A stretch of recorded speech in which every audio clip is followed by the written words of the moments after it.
हिंद दोस्तों, वंदे मातरम। आज हमारी अग्निवीर सामान्य विज्ञान की क्लास होगी। इसका मेरा पहला क्वेश्चन है, संगणक कंप्यूटर के भौतिक हिस्से बनावट डैश कहलाते हैं। तो भौतिक हिस्से जिनको हम टच कर सकें, कंप्यूटर के वे भाग जिनको हम टच कर सकें, छू सकें, महसूस कर सकें, तो उनको क्या कहते हैं? Hardware, software, firmware. इनमें से कोई नहीं। जिनको हम टच कर सकते हैं, छू सकते हैं, वो क्या कहलाते हैं? हार्डवेयर कहलाते हैं। सूर्य प्रकाश के 7 रंगों का परिवर्णी शब्द है विबज्योर, विबज्योर, विब एक्सप्लोर। तो सभी शब्द एक जैसे हैं, ध्यान देना। इसमें विबज्योर तो होता है, सभी को पता है। जी से तो ग्रीन बन जाता है, जी से तो ग्रीन बन जाता है, तो ये ही शब्द है।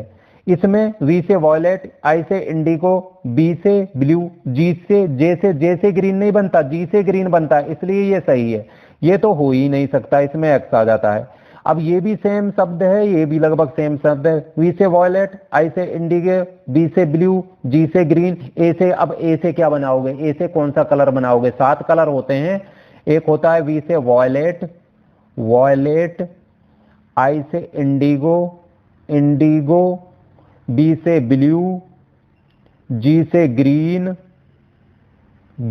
वाई से येलो, ओ से ऑरेंज, आर से रेड। ये है विबज्योर। सूर्य के वर्ण विक्षेपण का क्रम ये है। जे से देखो, जे से कोई जी ग्रीन नहीं बनता है, इसलिए ये भी नहीं है।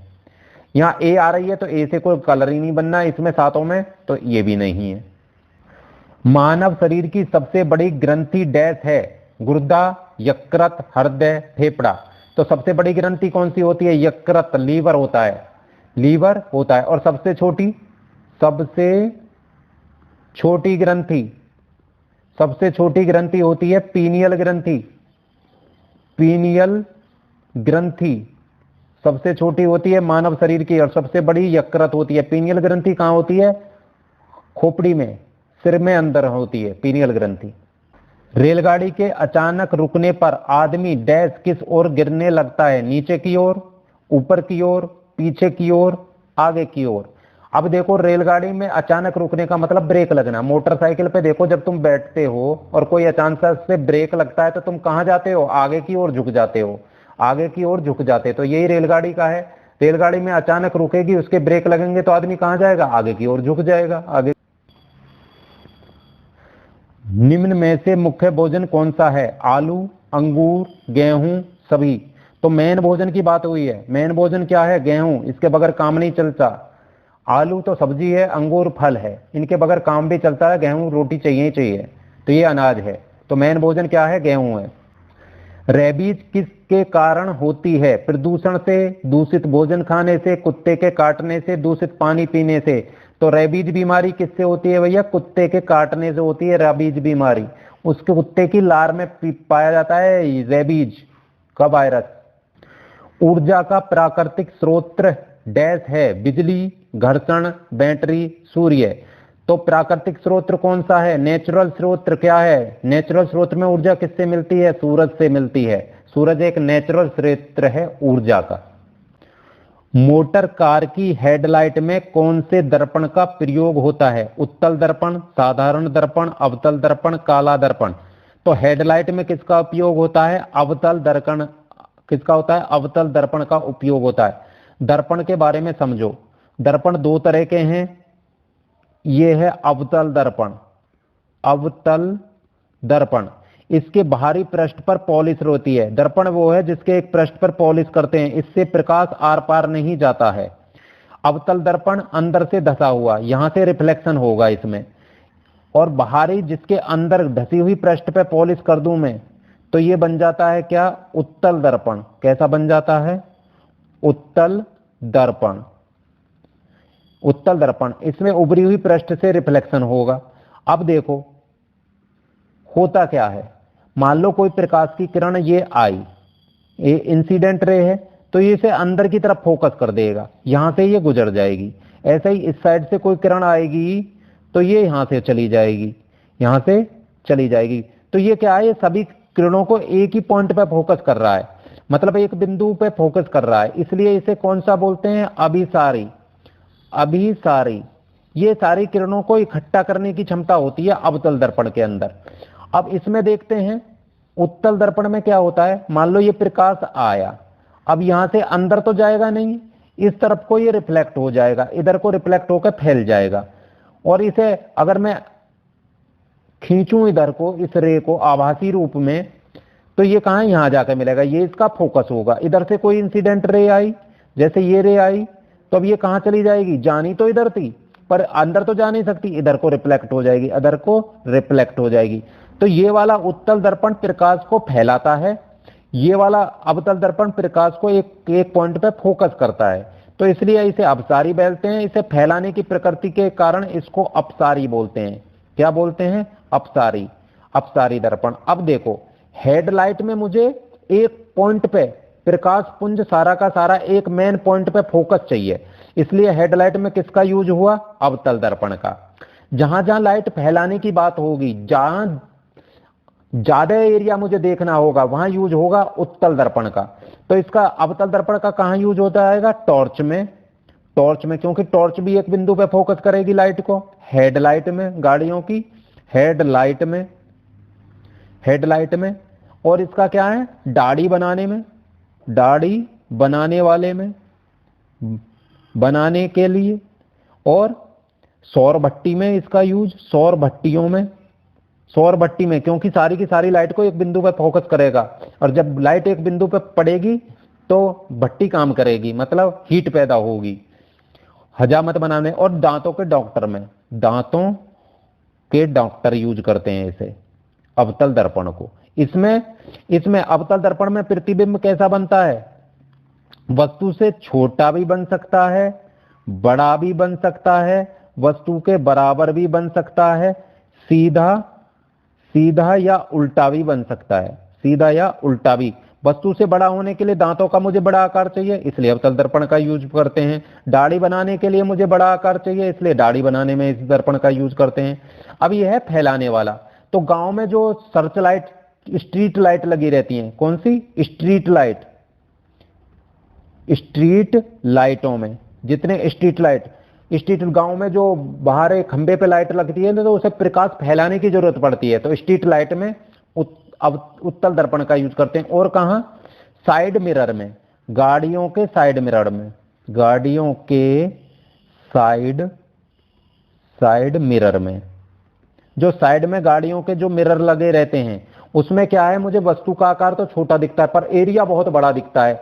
तो यहां देखो ये प्रकाश को फैलाता है, इसलिए एरिया बड़ा दिखता है। तो गाड़ियों के जो साइड में जो मिरर लगे हैं उसमें उत्तल दर्पण का यूज होता है, उत्तल दर्पण का यूज होता है। इसकी प्रकृति प्रकाश को फैलाने की होती है, इसकी प्रकृति प्रकाश को एक पॉइंट पर केंद्रित करने की होती है, इसलिए इसे अभिसारी दर्पण कहते हैं, इसको अपसारी दर्पण कहते हैं। बिजली का सुचालक नहीं है, स्टील, तांबा, एल्यूमिनियम, लकड़ी। तक नहीं का मतलब वो क्या है, कुचालक हैं। क्या है, कुचालक, जिनसे लाइट पास नहीं होती है, जिनमें लाइट मतलब विद्युत पास नहीं होती है, पास नहीं होती है। तो कौन सा सुचालक नहीं है, स्टील में लाइट आ जाएगी, विद्युत बहेगी, तांबे में भी बहेगी, एल्यूमिनियम में, इनके तो तार ही बनाए जाते हैं तांबे और एल्यूमिनियम के।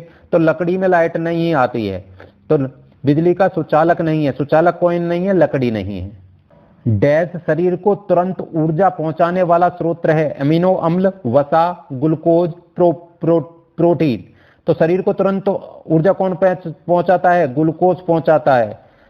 एडवर्टाइज देखा होगा ना टीवी में, शक्ति बढ़ाए, सर्दी बढ़ाए, ग्लूकोन डी। कौन सा, ग्लूकोन डी, ग्लूकोज होता है उसमें, ग्लूकोन डी। वैसे भी डॉक्टर देखा है, कोई ज्यादा बीमार हो जाता है उसको ग्लूकोज की बोतल चढ़ा देता है, तो तुरंत ऊर्जा पहुंचाने वाला क्या होता है, ग्लूकोज होता है। निम्न में से कौन सा रक्त समूह सर्वग्राही है, B positive, O positive, A B positive, A positive. तो सर्वग्राही, सबका ब्लड लेने वाला कौन सा है, A B positive, A B positive. और सर्वदाता कौन है, सर्वदाता है ओ नेगेटिव, जिसे बोलते हैं सर्वदाता। इसमें एंटीजन नहीं होता, इसकी रक्त कोशिकाओं में क्या नहीं होता, एंटीजन नहीं होता है, एंटीजन नहीं होता है, इसलिए इसे सभी को चढ़ाया जा सकता है। तो सर्वग्राही ए बी पॉजिटिव और सर्वदाता O नेगेटिव। वह ताप जिस पर ठोस द्रव में परिवर्तित हो जाता है डैश कहलाता है, क्वथनांक, हिमांक, संक्षेपण बिंदु, गलनांक। तो ठोस का द्रव में परिवर्तन होना क्या कहलाता है? गलनांक। क्वथनांक क्या है? क्वथनांक का मतलब होता है उबलना। क्या होता है? उबलना। उबलना। इसमें क्या होता है? इसमें जो तरल जो है, तरल जो किसमें? वाष्प में परिवर्तित होता है। वाष्प मतलब गैस में परिवर्तित होता है। यह वह टेम्परेचर है जिस पे पानी उबलता है या तरल पदार्थ वाष्प या गैस में परिवर्तित होता है। हिमांक को बोलते हैं जमना। जमना वह टेम्परेचर जिस पर कोई तरल पदार्थ किसमें चेंज हो जाएगा? ठोस में बदलने लगता है, जमने लगती है वो चीज, तो वो हिमांक बिंदु कहलाता है। गलनांक क्या कहलाता है? वह टेम्परेचर जिसमें ठोस पदार्थ किसमें? द्रव में परिवर्तित होने लगता है, उसे गलनांक कहते हैं। सीस्मोग्राफ का उपयोग क्या मापने के लिए किया जाता है? रक्तचाप के लिए, भूकंप के लिए, हृदय गति के लिए, विद्युत धारा का प्रवाह। तो सीस्मोग्राफ किसके लिए नापा जाता है? चाप किससे नापा जाता है? रक्तचाप को बोलते हैं क्या बोलते हैं?